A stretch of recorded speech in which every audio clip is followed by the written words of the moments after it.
L'info écho avec Capital. Le coup de gueule du jour est poussé par la CLCV. D'après l'association de défense des consommateurs, en 2020, 40% des annonces de location étaient non conformes à l'encadrement des loyers mis en place il y a 5 ans à Paris. Dans le détail, 50% des annonces émanant de particuliers sont jugées non conformes par l'association contre 25% des annonces publiées par les professionnels. L'association a décidé de réagir et de faire un exemple inédit en assignant en justice le groupe Century 21 pour pratiques commerciales trompeuses. Le réseau d'agences immobilières ferait en effet partie des mauvais élèves identifiés par la CLCV avec environ un tiers d'annonces concernées. Contacté par Capital.fr, Century 21 se refuse pour l'instant à tout commentaire sur une action en justice. L'info pratique du jour vous concerne si vous êtes un salarié du privé ou que vous êtes retraité après une carrière dans le privé.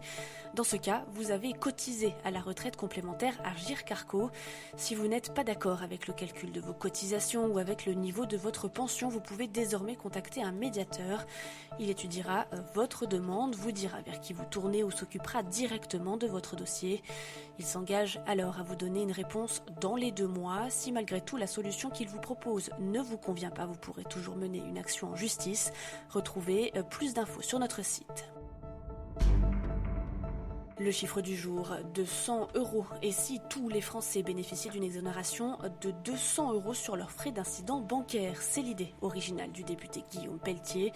Il vient de déposer une proposition de loi dans ce sens le 19 janvier dernier. Selon lui, le plafonnement des frais d'incident bancaire déjà appliqué pour les ménages fragiles doit être étendu à l'ensemble des Français. Il devrait également être fixé à 240 € par an, un plafond bien plus protecteur que celui en vigueur depuis 2013. On termine avec ce joli cadeau d'un patron du Loiret à ses salariés. Alors que l'activité a été très compliquée au printemps dernier, le patron de la société Bélier, spécialisée dans les escaliers, a décidé d'octroyer une journée de congé supplémentaire pour le jour anniversaire de ses salariés. Au total, 54 employés sont concernés par ce beau cadeau qui doit les récompenser pour le travail effectué l'année passée. Grâce à des aménagements d'horaires, l'entreprise a en effet réussi à limiter le recul de son chiffre d'affaires en baisse de seulement 5% pour 2020.